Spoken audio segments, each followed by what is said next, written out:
From this point, we can see and hear that Lebanon is under attack. We were taken by the Israeli army to within sight of the border. Well, the smoke you can see rising there is just inside Lebanon. That border is 2 miles away from us. And when Israeli ground forces crossed it, what they discovered were huge stockpiles of weapons and ammunition. They claim that Hezbollah was planning a huge attack on the people who live around here. Israel says the United Nations should shoulder some blame for this war.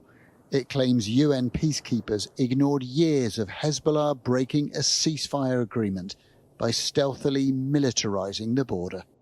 Their mandate was to prevent any armed groups in the south of Lebanon besides the Lebanese armed forces. Clearly they're not doing that because we're fighting Hezbollah forces in southern Lebanon.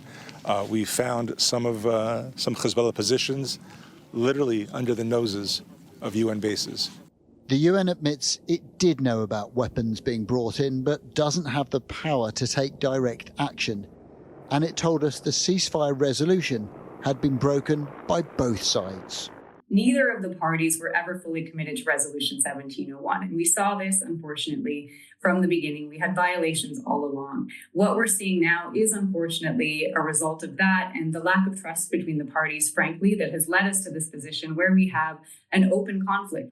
Half an hour away, and we are at the border itself, now deserted, but for the sound of shells and an air of tension. Well, here's a good indication of how quickly things can change in this area. We were just about to leave this army base when we were told to get down and take cover. People now, the soldiers running around, we understand that there's an unidentified drone flying around here. That danger passed because the drone was intercepted and shot down in a cloud of smoke.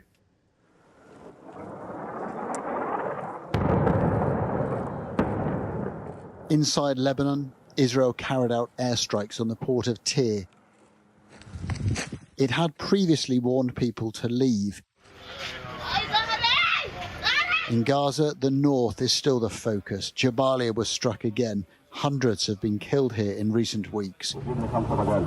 Prisoners seized, blindfolded, and driven off.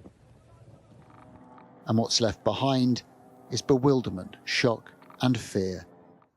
And as night fell, a huge explosion in Beirut.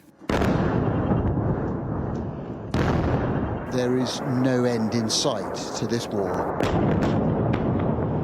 Adam Parsons, Sky News, on the Israel-Lebanon border.